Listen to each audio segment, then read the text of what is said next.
குரு astro டிவைனர்கள் அனைவருக்கும் வணக்கம். ஒரு வழியாக இந்த முதல் கட்ட மரண காலம் முடியப் போகிறது. பங்குனி 25 முடியப் போகிறது. அந்த அஷ்டமி நவமி அடுத்த வாரம் சனிக்கிழமையோட நவமி அதோட முடிய போகுது. அடுத்த வாரம் ஞாயிற்றுக்கிழமையிலேருந்து எல்லாமே ஒரு சீர்பட்டு வரும். கடந்த ஒரு மாதமாக உங்களுடைய அனுபவத்திலேயே நீங்கள் உணர்ந்திருக்கலாம் எவ்வளோ துன்பத்தை அனுபவித்தீர்கள். உங்களுக்கு தெரிஞ்சவங்க எவ்வளோ பாதிப்பு உள்ளானவங்க, எவ்வளோ இறப்புகள்லாம் நீங்கள் பார்த்துருக்கலாம். குளோபல் லெவலில் ரொம்ப பெரிய பேரழிவுகள்லாம் நடந்தது. அது இன்னும் தொடரும்னா எந்த பங்குனி அந்த முதல் கட்டக்காரன் முடிஞ்சாலும் தொடரும் என்றதுக்கு என்ன இதுன்னு சொல்கிறேன்னா, சூரியனும் செவ்வாயும் சனியுடன் இன்னும் மீனத்தில் தான் இருக்கின்றது. சூரியன் ஏப்ரல் 14 மேஷத்துக்கு இடப்பெயர்வு ஏற்படுகிறது. செவ்வாய் மே 11 இடப்பெயர்வு ஏற்படுகிறது. ரெண்டுத்தில் எதனா ஒரு கிரகம் நகர்ந்தால் தான் நல்லாயிருக்கும். ஏன்னா சூரியன்றது ஒரு ராஜ கிரகம், செவ்வாய் என்றது ஒரு போர் தளபதி கிரகம். ரெண்டுமே நெருப்பு கிரகம். மீன ராசின்றது ஒரு நீர் ராசி. அந்த நீரில் 2 நெருப்பு ராசி எரிஞ்சிட்டு இருந்தால் எப்படி இருக்கும்? சனி கூட இருக்குது. சனின்றது ஒரு குளிர்ச்சியானது. ரொம்ப ஐஸ் கட்டி அண்டார்டிகாவில் இருக்கிற கடலில் எரிமலை வெடிச்சா எப்படி இருக்கும்? அது போல தான் அது இதை டாமினேட் பண்ணோம், இதை அதை டாமினேட் பண்ணோம். ரெண்டாவது சனியின் மாரகாதிபதியாக இருக்கிறது சூரியன். சனி எந்த சூழலையும் மூவ் ஆகக்கூடாது, வெற்றி பெறக்கூடாதுன்றதெல்லாம் ரொம்ப குறியாக இருக்குது. சனிக்கு நேரடியான எதிரி எதுன்னா சூரியன் தான். அதுமாரி சூரியனுக்கு நேரடியான மாரகாதிபதியாக எது இருக்குன்னா சனி தான். ரெண்டுமே பக்கத்தில் உட்காந்துருந்தா என்ன ஆகும்? கூடிய இது வரைக்கும் ஒரு விதமாக சூரியன் மட்டும்தான் அது சமாளிச்சுட்டு இருந்தது.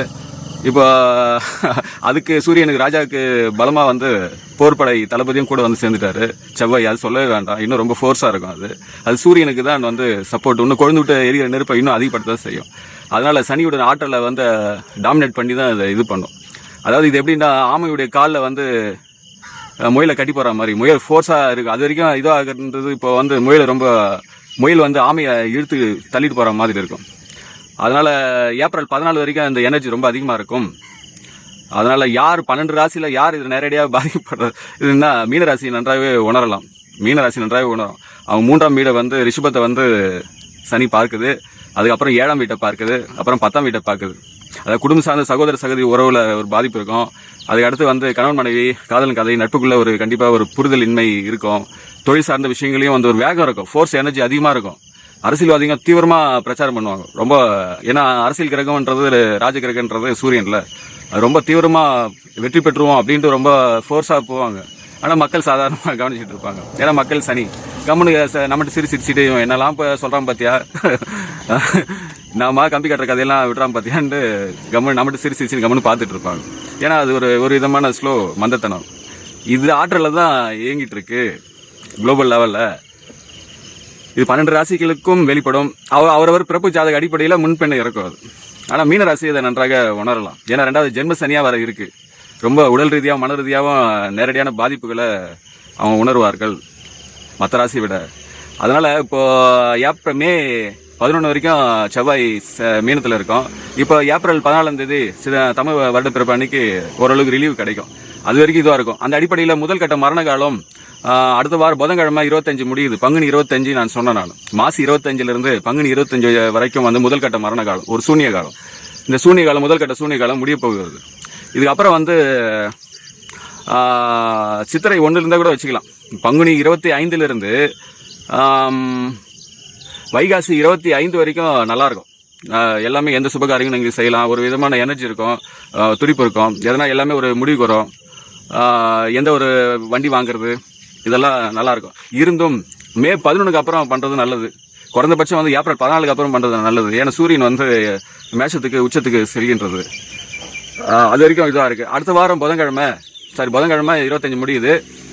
சனிக்கிழமை நவமி திதி, அஷ்டமி நவமி முடிஞ்சு ஓரளவு ரிலீவ் ஆகும். அதனால் அடுத்த வாரம் வரைக்கும் சனிக்கிழமை வரைக்கும் மிகுந்த எச்சரிக்கையாக இருக்கணும். ஏன்னா தேய்பிரை சந்திரன், அது தேய்பிரை காலன்றதுனால இன்னும் கொஞ்சம் அதிகமாக இது வரைக்கும் அனுப்பிச்சதை விட இன்னும் கொஞ்சம் தாக்கம் அதிகமாக இருக்கும். அதாவது மழை விட்டாலும் தூவானம் விடவில்லைன்னு சொல்லுவாங்க. மழை ஜோர்னு பெஞ்சா கூட தூரல் இருந்துட்டு இருக்கும். அதுமாதிரி முதல் கட்ட மரண காலம் முடிய சூழல்லையும் அந்த இது இருக்கும். அதனால் வரும் காலங்கள் தமிழ் வருடப்பிறப்புக்கு பிறகு எல்லாமே சுகமாக இருக்கும்.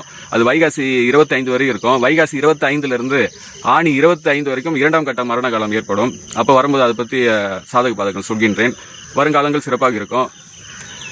தமிழ் வருடப்பிறப்பு அது எதுனா இப்போ இது மாறுது இல்லை, இப்போ சூரியன் வந்து மேஷத்துக்கு உச்சமாக போறதுனால தான் இந்த ஜோதிட அடிப்படையில் வந்து சித்திரை 1 வந்து தமிழ் வருடப்பருப்பாக கொண்டோம். ஏன் தமிழ் வருடப்பருப்பு சித்திரை 1 நம்ம எடுத்துக்கிறோம் அப்படின்னு சொன்னா ஏன் தை 1 எடுத்துக்கிறது இல்லை என்று கேட்டால் இரண்டுமே எடுத்துக்கொள்ளலாம். ஆனால் சித்திரை 1ன்றது விவசாயிகள், ஏன்னா நம்ம விவசாய மரபை சார்ந்தவங்கல்ல, அப்போ வந்து பருவகால சூழலை வந்து கார்த்திகை மார்கழி முடிஞ்ச பிறகு இந்த மழை விட்டுரும் எல்லாம் ஏரி குளம் குட்டை எல்லாத்துலேயும் கிணறு எல்லாமே தண்ணி நிரம்பி இருக்கும். விவசாயிகளுக்கு பிரதானமாக இருக்கிறது தண்ணி நீர் தானே. அப்போ எல்லாமே மழை பெஞ்சு பருவகாலம் முடிஞ்சு ஒரு சாதகமான சூழல் வரும்போது விவசாய தொழிலில் முழுமையாக ஈடுபடுவாங்க. 30 நாள் 60 நாள் பயிர் ஈடுபடும் போது கரெக்டாக வந்து ஒரு 2 மாதத்தில் சித்திரை மாதம் நெருங்கி வரும்போது அறுவடை பண்ணி கையில் அவங்களுக்கு பணம் இருக்கும், செழுமை இருக்கும், சுப நிகழ்வுகளாக நடத்துவாங்க. அதனால வந்து தமிழ் வருடப்பிறப்பு சித்திரை 1ஆக மாற்றப்பட்டது. ஆனால் உழவர் திருநாளாக வந்து தை 1 வந்து வைத்தது வந்து அதுவும் ஒரு காரண காரியம் தான். ஏன்னா சொன்னது வந்து இந்த அடிப்படையில் தான் இரண்டுமே கொண்டாடக்கூடிய நாள் தான் அது.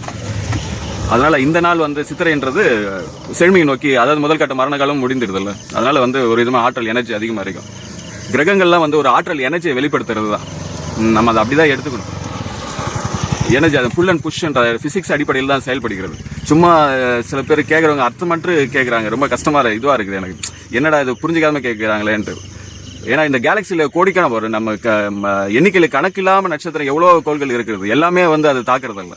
இப்போ நம்ம இந்தியான்னு சொன்னால் குறிப்பிட்டு நம்ம என்ன சொல்லுவோம், பாம்பே, டெல்லி, கல்கத்தா, சென்னை இந்த முக்கிய நகரங்கள்னு சொல்லுவோம். இது மட்டுமானா இந்தியாவில் எவ்வளோ நகரங்கள் எவ்வளோ கிராமம் எவ்வளோ இருக்குது, அதெல்லாம் சொல்கிறது இல்லை. இதே அடிப்படையில் தான் நம்ம பூமி பக்கத்தில் இருக்க கிரகங்கள் வந்து தாக்கம் பக்கத்தில் இருக்கிறதுனால அதோடைய ஆற்றல் எனர்ஜி வந்து பூமியை வந்து தாக்கி கொண்டே இருக்கும். பூமியில இருந்து பிறந்த உயிர் தானே நம்மளும் ஒரு சின்ன ஒரு பூமி மாதிரி தான், அதோடைய எனர்ஜி நம்மளையும் தாக்கும். இந்த அடிப்படையில் தான் நம்ம சொல்ல வேண்டியிருக்கு. அதனால வந்து மற்ற கிரகங்களுடைய தாக்கம் இல்லைன்னு சொல்ல முடியாது, இருக்கும். இதோடைய ஃபோர்ஸ் எனர்ஜி அதிகமாக இருக்கும். நம்ம சொந்தக்காரங்களை கூட எப்பனா ஒரு விசேஷத்தில் தான் பார்ப்போம், ஆனால் பக்கத்து வீட எதிர் வீட்டுக்காரங்களாம் தினமும் பார்ப்போம். இந்த அடிப்படையில் தான் வந்து இந்த பூமியை சுற்றி இருக்க மற்ற கோள்களுடைய தாக்கம் வந்து பூமியில் இருக்கிறது. இது ஒரு எனர்ஜி, இது ஒரு பிசிக்ஸ், இது ஒரு அறிவியல் தத்துவம். இதை விட்டுட்டு எனக்கு எப்போ குழந்தை பிறக்கும், எனக்கு எப்போ வேலை கிடைக்கும், எனக்கு எப்போ கல்யாணம் நடக்கும் அப்படின்னு ஒரு கேட்கறது பாமரம் தனம்தான். அது அவங்களுடைய நம்பிக்கையில கேட்குறாங்க, தவறுன்னு சொல்ல முடியாது.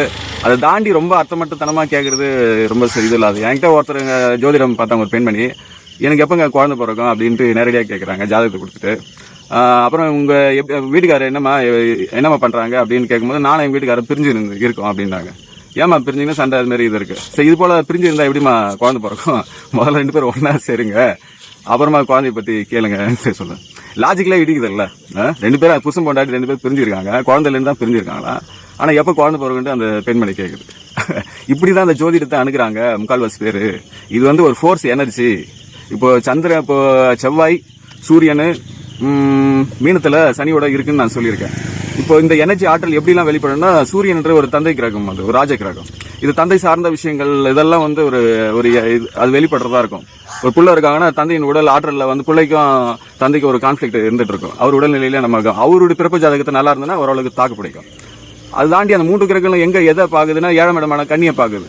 அப்போ 7ஆம் இடத்து நண்பர்கள், சகோதர இது பார்ட்னர், லைஃப் பார்ட்னர், இவங்கெல்லாம் வந்து கணவன் மனைவி வரும். இதெல்லாம் சின்ன ஒரு கான்ஃபிளிக்ட் கருத்து வேறுபாடு உண்டாகும். எது இருந்தாலும் வந்து அவங்களுடைய பிறப்பு ஜாதகம் எப்படி இருக்குன்ற பொறுத்து தான் இருக்கும். ஒரு சின்ன குழந்தை அடிக்கிறதுக்கும் பெரிய ஆள் அடிக்கிறதுக்கும் வித்தியாசம் இருக்குல்ல. சின்ன குழந்தை அடிச்சா நம்ம சிரிச்சின்னு கவனம் போயிடுவோம், அது பெரிய ஆள் அடிச்சா இந்த அடிப்படையில தான் கிரகங்கள் வந்து அது தாக்கம் கொடுத்தாலும் அது உங்களுடைய பிறப்பு ஜாதகத்துல எப்படி இருக்குன்ற பொறுத்து தான் அது தன்மையை வெளிப்படும். ஆனா அடின்றது அடிபடுறதா இருக்கும். அது மலர் மாலையா போடுறீங்களா இல்ல கும்பல் அடிக்கிறதான்றது அப்போது கிரகச்சாரம் முடிவு பண்றது. அந்த அடி அந்த பலமா விழுதா சும்மா விளையாட்டா தட்டு போறான்ற பொறுத்து தான் அது உங்களுடைய பிறப்பு ஜாதக அடிப்படையில தான் சொல்ல முடியும். இந்த அடிப்படையில் தான் நம்ம சோதிடத்தை அணுகணும்.